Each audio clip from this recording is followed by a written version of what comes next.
बिस्मिल्लाहिर्रहमानिर्रहीम। अस्सलाम वालेकुम। बेटा हम एक्सरसाइज 10.4 कर रहे थे। कल क्वेश्चन नंबर 5 रह गया था और साथ में मैंने 10.4 क्वेश्चन नंबर 1, 2, 3, 4 के साथ मैंने रिव्यू में MCQs, डेफिनेशंस और जो है ना वो फिलिंग ब्लैंक्स आपको जो है वो पढ़ा दी। ठीक है, आज हम एक्सरसाइज 10.4 का क्वेश्चन नंबर 5 करेंगे और रिव्यू के जो क्वेश्चन रहते हैं हम वो करेंगे। ठीक है, 10.4 question number 5, draw a circle. कहता है एक सर्कल ड्रा करें एंड कट इट, और इसे कट करें इनटू 2 सेगमेंट, 2 सेगमेंट में। ये फिगर आपको बनाई हुई है। ठीक है, मैं फिर भी दोबारा से बताऊंगी। कहता है ड्रा अ सर्कल, मैंने एक सर्कल ड्रा कर लिया। कहता है ड्रा अ सर्कल, एक सर्कल ड्रा कर लिया और उसका सेंटर होता है सेंटर ऑफ द सर्कल। ये आप लोगों को पहले बताया हुआ है। उसका सेंटर क्या कहलाएगा? Centre of the circle. ठीक है, उसके बाद हम बात करते हैं। यहाँ पे देखिएगा, हमारे पास ये सर्कल है, सर्कल का ये सेंटर है। ठीक है, सेंटर के बाद जो है कहता है कट इट इनटू 2 सेगमेंट। आप एक कोड बनाएंगे। आप क्या बनाएंगे? एक कोड बनाएंगी। सेंटर से तो जो लाइन गुजरती है उसे बोलते हैं डायमीटर। ठीक है, डायमीटर से नहीं गुजरनी चाहिए। कोड बनाएंगे। कोड की डेफिनेशन थी ऐसा लाइन सेगमेंट जो कि सर्कल को 2 पॉइंट पे टच करे, वो क्या कहलाता है? कोड। तो ये देखें, मैंने कोड बनाया है। 2 सेगमेंट बन गए हैं, एक ये वाला सेगमेंट और एक ये वाला सेगमेंट। उसने कहा कट इट इनटू 2 सेगमेंट, मैंने 2 सेगमेंट में उसे कट कर दिया। Construct 2 inscribe angle in each of the segment. कहता है 2 इंस्क्राइब एंगल बनाए, यानी इनके अंदर 2 एंगल बनाए हर सेगमेंट में। इस सेगमेंट में भी 2 एंगल बनाए, इस सेगमेंट में भी 2 एंगल बनाए और मेजर देम, और इन्हें मेजर करें। बेटा यहाँ पे भी मैंने 2 पॉइंट्स ले लिए। इस सेगमेंट में भी मैंने एंगल बनाने हैं ना, तो इस सेगमेंट में भी मैंने 2 पॉइंट्स ले लिए। सेम इधर भी देखते जाइएगा। सर्कल लिया है तो मैंने एक कोड बना लिया। कोड बनाने के बाद ये तो हमारा सेंटर है ना, ये देखिए। सो कोड बनाया, यहाँ पे भी 2 पॉइंट्स ले लिए और यहाँ पे भी आपने जो है ना वो उससे कंपास से करना है काम। ठीक है, कंपास स्केल से। मैंने सबसे पहले जो है ना कंपास से बनाया है सर्कल, फिर यहाँ पे एक कोड बनाया, फिर यहाँ पे भी 2 पॉइंट, इस सेगमेंट में 2 पॉइंट्स और इस सेगमेंट में भी 2 पॉइंट्स ले लिए। बेटा ये जो पॉइंट ली आपने, ये जो लाइन कोड लगाई है आपने, इसे ए बी का नाम दे देना है। ठीक है, ए बी। इसी तरह इसे सी डी, इस पॉइंट को, और इसको सी डैश और इसको डी डैश का।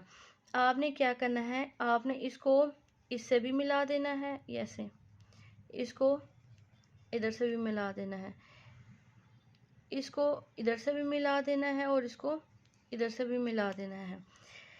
आपने क्या किया है? आपने सी को बी से भी मिला दिया, डी को ए से भी मिला दिया, और इनको आपस में, इन 2 पॉइंट्स को आपस में और इन 2 पॉइंट्स को आपस में मिलाया। अब इसी तरह इधर को, इसको इससे मिला देना है और इसको इससे, इसको इधर से मिला देना है और इसको इधर से मिला देना है। ठीक है, मिलाने का मकसद क्या है? यानी आपने कोड को सी से मिला दिया, एक कोड की एक साइड को सी से और एक साइड सी को डी बी से और डी को ए से मिला दिया। इन दोनों पॉइंट्स को भी इधर ऐसे ही मिलाया। तो बेटा हमने जो है ना वो 2 एंगल बना दिए। एक ये एंगल बना है और एक ये वाला एंगल। इसी तरह यहाँ पे एक ये एंगल बना है और एक ये वाला एंगल बना है। ये देखें, मैं बड़ा करके बनाया है तो सही नज़र आ रहा है। देखिए, मैंने 2 पॉइंट्स लिए, ये ले लिए। इधर इस सेगमेंट में भी 2, इस सेगमेंट में भी 2। तो ए पॉइंट को भी, सी को भी ए से मिला दिया और ए को डी से। इसी तरह सी को बी से और बी को डी से मिलाने के बाद यहाँ पे 2 एंगल बन रहे हैं और यहाँ पे भी 2 एंगल। तो बेटा एंगल मेजर करने से मुराद है ये वाला एंगल हमेशा इस एंगल के इक्वल आना चाहिए और ये वाला एंगल हमेशा इस एंगल के इक्वल आना चाहिए, क्योंकि एक ही सेगमेंट में दोनों एंगल क्या होते हैं? इक्वल होते हैं। एक ही सेगमेंट में दोनों एंगल क्या होंगे? इक्वल होंगे। तो मैंने मेजर किया है प्रोटेक्टर रख के, मैंने प्रोटेक्टर रख के मेजर किया है। तो ये मेरा जो है ना वो 85 का एंगल है, ये भी 85 का एंगल है। देखिए, मेजर एंगल सी किसके इक्वल है? डी के, और सी डैश किसके इक्वल है? डी डैश के। आप लोग भी कंपास लीजिएगा, आप सर्कल बनाइएगा, कोड बनाइएगा। ठीक है, इनटू 2 सेगमेंट। जब कोड बनाएंगे तो 2 सेगमेंट में डिवाइड हो जाएगा। कहता है 2 एंगल बनाए। 2 एंगल के लिए हमें 2-2 पॉइंट चाहिए हर सेगमेंट में। इसमें भी 2 पॉइंट, इसमें भी। आप इस पॉइंट को कोड ए से कोड के ए पॉइंट से और बी पॉइंट से, ठीक है। इसी तरह डी को भी मिलाएं, इधर से भी मिलाएं, दो एंगल बनाएंगे। एंगल को मेजर कीजिएगा प्रोटेक्टर से। मैं आपको प्रोटेक्टर से मेजर करके बता देती हूँ। ये देखिए मेरे पास प्रोटेक्टर है, मैं इस लाइन पे रखूँगी इसे, यहाँ पे देखें,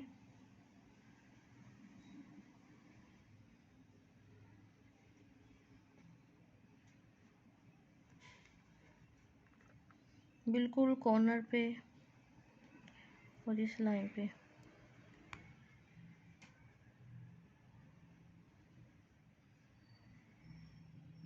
तो ये मेरा 85 का एंगल बन रहा है। कौन सा एंगल बन रहा है? 85 का।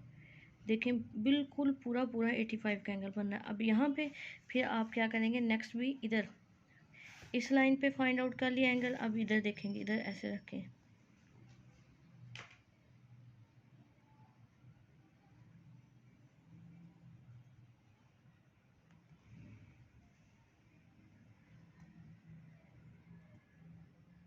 ये देखें बिल्कुल 85 का एंगल बन रहा है, देख लें, ठीक है। इसी तरह ये दोनों 85 के हैं, 85 के ये दोनों सेम हैं। इसी तरह आपने इन दोनों पे जो है ना वो रख के प्रोटेक्टर आपने मेजर करना है कि आपके ये दोनों एंगल भी इक्वल आ रहे हैं। मेरे ये दोनों इक्वल हैं, मैं आपको मेजर करके बता देती हूँ।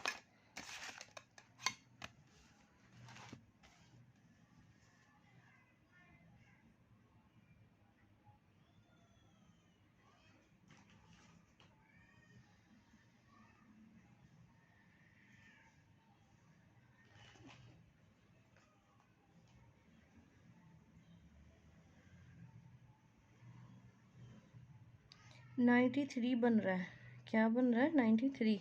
और इधर आके मेजर करते हैं अब,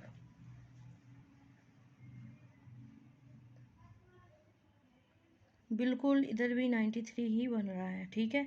यानी इस साइड पे भी, इस सेगमेंट में भी मेरे दोनों एंगल इक्वल हैं और इस सेगमेंट में भी मेरे दोनों एंगल इक्वल हैं। उन्होंने यही कहा था मेजर देम, तो एंगल दोनों मेजर किए, इधर भी इक्वल है, इधर भी इक्वल है, ठीक है। ये था क्वेश्चन नंबर 5। आप करेंगे, आपको समझ ना आए आप दोबारा पूछ लीजिएगा। रिव्यू एक्सरसाइज 10 की तरफ चलते हैं। क्वेश्चन नंबर 1, 2, 3 कल मैंने करवा दिया था। क्वेश्चन नंबर 4 की तरफ चलते हैं। Find the unknown measure of the side and angle for these congruent shapes. दो शेप्स दे दी गई हैं, दोनों कॉन्ग्रुएंट हैं। कॉन्ग्रुएंट से हमारा सेम शेप सेम साइज, ठीक है। देखिए यहाँ पे 110 सॉरी यहाँ पे ए पे देखते हैं, ए पे 70 है तो पी पे भी 70 है, बी पे 110 है तो क्यू पे भी कितना होना चाहिए था? 110। अभी फाइंड आउट कर लेते हैं। यहाँ पे 110 है तो यहाँ पे भी 110 होना चाहिए, यहाँ पे 70 है तो यहाँ पे भी देखें 70 ही है। हमने पढ़ा है ये पैरेललोग्राम है, पैरेललोग्राम में उसने तो पहले ही बता दिया ये कॉन्ग्रुएंट है। क्या है ये? कॉन्ग्रुएंट है।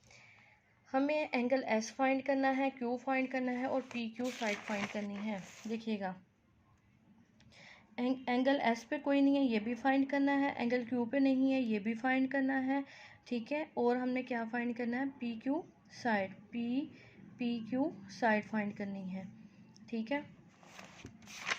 देखें because parallelogram are congruent, congruent उसने खुद ही बता दिया। कॉरस्पॉन्डिंग एंगल्स भी कॉन्ग्रुएंट होंगे, उनकी कॉरस्पॉन्डिंग साइड भी, यानी इधर से अगर एक साइड देख रहे हैं तो उधर से भी वही साइड वो भी कॉन्ग्रुएंट। अगर एंगल इधर देख रहे हैं तो उधर दूसरी तरफ भी एंगल देखेंगे, यानी साइड जो सारे एंगल क्या होंगे? कॉन्ग्रुएंट होंगे। तो हमें एंगल क्या फाइंड करना है? यानी ये वाली साइड जो है वो इस साइड के कॉन्ग्रुएंट है। हमें एंगल एस फाइंड करना है, तो एंगल एस किसके कॉन्ग्रुएंट है? एंगल सी के, एंगल डी के, डी एस के और सी किसके हैं? आर के। एंगल डी कॉन्ग्रुएंट है एंगल एस के। एंगल डी कितना है? 110। ये देखें एंगल डी किसके कॉन्ग्रुएंट? एंगल एस के। तो एंगल डी कितने? 110। हम एंगल डी अगर 110 है तो एस भी कितना हो गया? 110। इसी तरह एंगल बी किसके कॉन्ग्रुएंट है? क्यू के। तो एंगल बी जो है वो 110 है तो क्यू भी कितना होगा? 110। यहाँ पे ए बी 5 सेंटीमीटर दिया हुआ है, ठीक है। कहता है पी क्यू साइड किसके कॉन्ग्रुएंट है? ए बी साइड के। अगर ए बी 5 सेंटीमीटर है तो पी क्यू भी क्या होगी? पी क्यू भी क्या होगी? 5 सेंटीमीटर, ठीक है। जो अननोन थे हमने वो फाइंड आउट कर लिए हैं। इसी तरह इससे जैसे मैंने अननोन एंगल फाइंड किए, अननोन साइड फाइंड किया बेटा, ऐसे ही इसके 2 पार्ट और हैं, आप उनमें अननोन फाइंड कीजिएगा, ठीक है। आपको समझ आ जाए तो वेल एंड गुड, अदरवाइज दोबारा पूछ लीजिएगा, ठीक है। क्वेश्चन नंबर 5 है, कहता है ए एंड बी फाइंड करें। A and B are complementary angles. बेटा मैंने डेफिनेशन बताई हुई है कि कंप्लीमेंट्री एंगल्स ऐसे एंगल्स जिनमें एंगल्स का सम जो है वो 90 आ जाए। Then find the value of B. B की वैल्यू फाइंड करें। अगर ए कहता है 40 दिया हो, हमें पता है एंगल का सम कितना होना चाहिए कंप्लीमेंट्री में, 90। ए एंगल उसने 40 दिया हुआ है और बी हमने क्या करना है, फाइंड करना है। ए की जगह 40 लगाएं plus B is equal to 90। Plus का 40 है, इस साइड पे आके क्या हो जाएगा, माइनस का 40। तो 90 में से 40 गए 50, तो बी भी फाइंड आउट हो गया। तो आज की डायरी ये है कि आपने एक्सरसाइज जो 10.4 है इसका क्वेश्चन नंबर 5 सॉल्व करना है होमवर्क कॉपी पे, ठीक है। Review exercise 4, 5, 6 full solve on homework copy. लेकिन देखें मैंने क्वेश्चन नंबर 4 का एक पार्ट करवाया, 2 पार्ट आप तभी करेंगे ना जब उसकी प्रैक्टिस हो जाएगी। प्रैक्टिस आप क्लास 4 कॉपी पे करेंगे, ठीक है। 2 पार्ट की प्रैक्टिस और एक क्वेश्चन की प्रैक्टिस है वो कॉपी पे करेंगे, क्लास 4 कॉपी पे। बाकी होमवर्क पे सारे का सारा काम ही करना है, चाहे वो मैंने प्रैक्टिस के लिए दिया है, चाहे वो मैंने वीडियोस में क्वेश्चन दिए हैं, ठीक है। ये आज आपकी डायरी है। कहीं से भी प्रॉब्लम हो, कहीं समझ ना आए, आपने मेरे से पूछ लेना। Thank you so much. अल्लाह हाफिज़।